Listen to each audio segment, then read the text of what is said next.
Okay, welcome to Chapter 7, Lesson 4. And Lesson 4 is actually going to cover 4 and 5 in one video. I'm covering 7.1, which was creating systems of linear equations. So far we've worked on solving all of them, but you've already been given the question to start with. In real life, you have a problem, you have to solve it, so you have to create your own system before you can use your technique to solve it. And the next thing is 7.6, properties of systems of linear equations. So once you have a linear equation, looking at pieces of it, sometimes you can find information you need to know without having to go through all the work of solving. Our learning intentions, number one, to be able to create a system of linear equations from a word problem. So given a word problem, can you make all those x's and y's and put them into proper equations? And two, to be able to use the properties of a line to determine the number of solutions a system has without solving. So properties of a line, we're looking for slopes and intercepts, and using those slopes and intercepts, can we figure out how many solutions there are without having to go through the work of actually finding the direct answer? Okay, so first we're looking at 7.1, which was changing word problems into equations. So what I have here is first what you need to think about when you're doing this. So first, to determine if the solution to a problem with two variables, you can solve it if the problem gives you enough information to write two equations. So if you have two variables and there's two things you want to know, how many bottles, how many cans there were, there's two things, then you have to be able to write two equations. You can't do it on just one equation. If there's x's and y's, you need two equations to solve them. So what we have here is an example of this. And the first thing you're going to have to do when you read a problem is you're going to have to identify what are those two variables, what are the two things the question really wants to solve, and then base your equations around them. So what I have here is a question. A fundraiser collects 3,000 bottles and cans. So they raised $195. Now they tell you each bottle is worth 20 cents and each can is worth 5 cents. How many bottles and cans were there? So the question wants to know, what you need to know is, what are the two variables? So the two variables here are what the question wants to know. The question wants to know how many bottles. Let me write. There we go. So the question wants to know how many bottles, so I'm going to call that B, and how many cans, C. So we have two variables. So that's what the question wants. Now, to solve two variables, we need two equations. To have two equations, we need two types of information. In this one, we have a total number of pieces. So there's one equation. We know that there's 3,000 bottles and cans. So the number of bottles plus the number of cans equals 3,000. Now, is there more information? And there is. We have another total, a total of $195. But we need a different way to come up with that. It can't just be bottles and cans equal $195. We need to bring, if there's dollars in the total, we need to bring some dollars into the other half of the equation. And that's where this comes in. We have 20 cents for each bottle, 5 cents for each can. So our total, we know, is going to be $195. Now, we know some bottles and some cans are going to add up to that $195, but we need to put some values on them. So it's 20 cents per bottle plus 5 cents per can equals $195. So here is our system of linear equations. So one thing I want to mention is I'm putting these into two videos because typically I don't teach these lessons through a lot of notes. I do more some activities around them.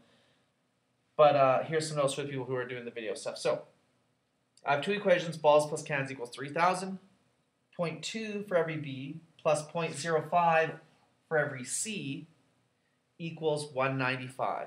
Now I have two variables in each equation. I can solve either using graphing, which we've learned. I could solve this using substitution. I could solve this using elimination. So substitution, elimination, or graphing. I have the equation, now I can solve it. Today's work is just, can you make equations? So let's look at another one here. Bring it up quickly.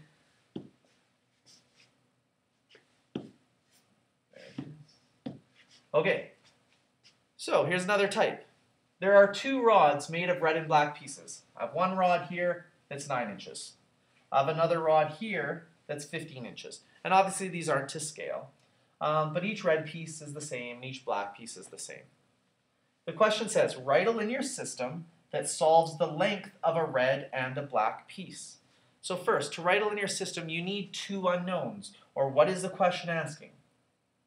The question is asking for red pieces and black pieces. So I'm going to say R equals red, B equals black.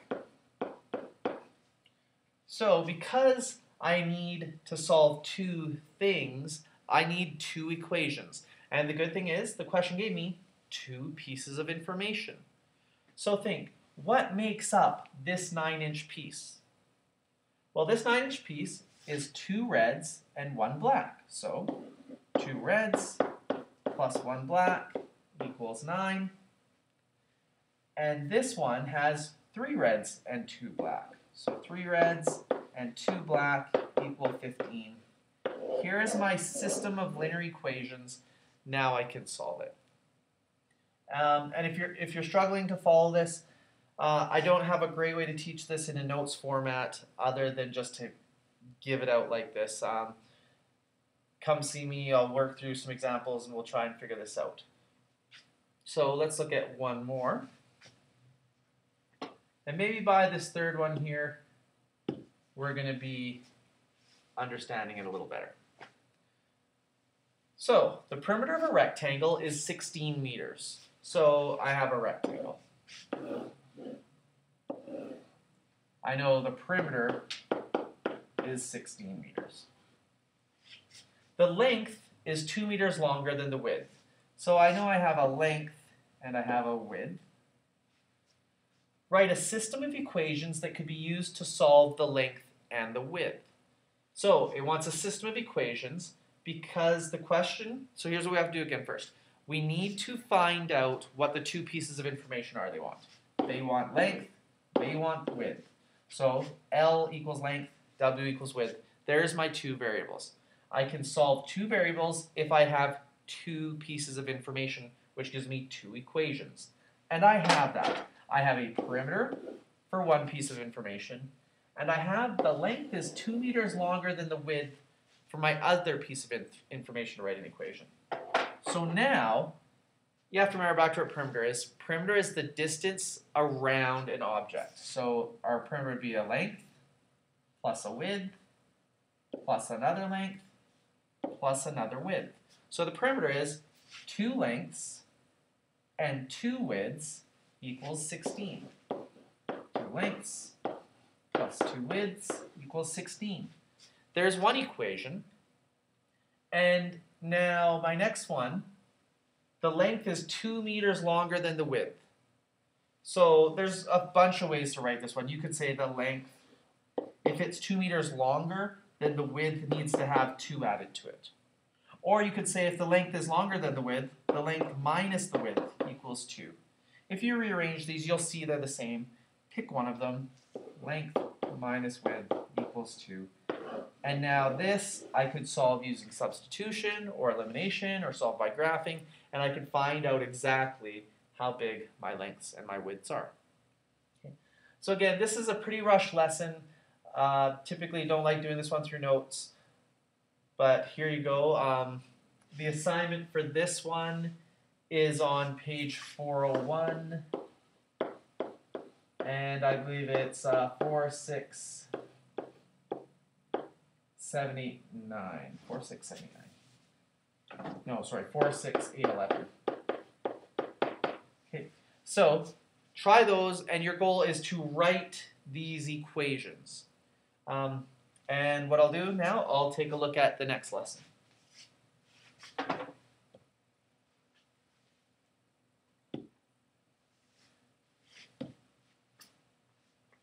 Our next lesson is section 7.6, and what it does, 7.6, is if you had a system of linear equations, so just like the ones we created, what if it said, we don't need you to solve it, we just need to know how many answers there are, how many solutions are there? Well, so far in this whole class, we've only dealt with one solution before. That's all you've seen, so that's all you know. But I'm going to tell you now, systems of linear equations have either one solution, 0 solutions, or infinite solutions. If I just draw this up really quick, your options are this. Actually, I'm going to skip that. We'll get to this. You can find the number of solutions system has without going through the work of solving the system by analyzing lines, slopes, and y-intercepts. So, to do this and solve it, if there's 1, 0, or infinite solutions, you need to know the slopes and the intercepts, and then we can compare them. So your steps are, place each equation in y equals mx plus b form, because it's the best way to see a slope and an intercept. Then you're going to analyze them for similarities and differences using this chart. But we need to build this chart first. So we have one solution, no solution, or infinite solutions. Sideways 8, infinity sign. So here's how this is going to look. One solution, I'm just going to draw some XY grids here. Maybe put some different color pen. One solution, if this was an XY grid, here's what one solution looks like. They cross each other. Two lines that cross each other, the solution is the point that meets both of them. So there's one solution. No solutions has to happen like this. It has to be two lines that are parallel to each other. Because to have no solution, they can never touch each other, and the only way they can never touch each other is if they stay absolutely parallel forever. If they have any turn towards each other, they're going to cross eventually. And the last one, infinite solutions. Well, you have an infinite solution if you are a line and the exact same line is on top of you. So you have the same line twice. That's infinite solutions. This is a solution because it meets both. This coordinate is a solution because it meets both. This coordinate is a solution because it meets both. So every single point on these lines, because they're the same lines, is a solution to both lines. So let's take a look how this can happen. To get one solution, the slopes have to be different. If you have different slopes, done. Okay? The y-intercept, it doesn't matter. It does not matter. Now, for 0 solutions, parallel, or infinite solutions, the same line twice, they both have the same slope. So, if they have different slope, you're done. One solution. If they have same slope, well, you've narrowed it down to 0 or infinite. But we can use y-intercept now to decipher between these two. And if you look at what we have here, they have the same slope. Now, if they have, these don't have the same slope, but these two have the same slope, these have the same slope. Now, what they have similar or different from the y-intercepts is, if you are parallel, you have different y-intercepts. Okay? If you're parallel, you're never touching each other, so you can't possibly have the same intercept. Now, if you're the infinite solutions, if you're the same line on top of itself, well, then you have to have everything the same. Your slope's the same, and so is your y-intercept.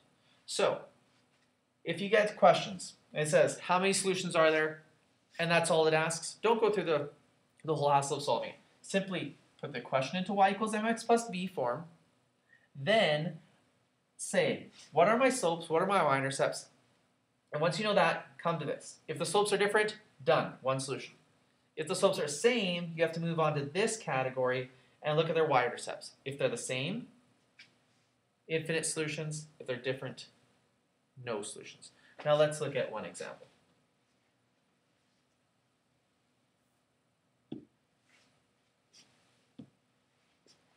So, here we go.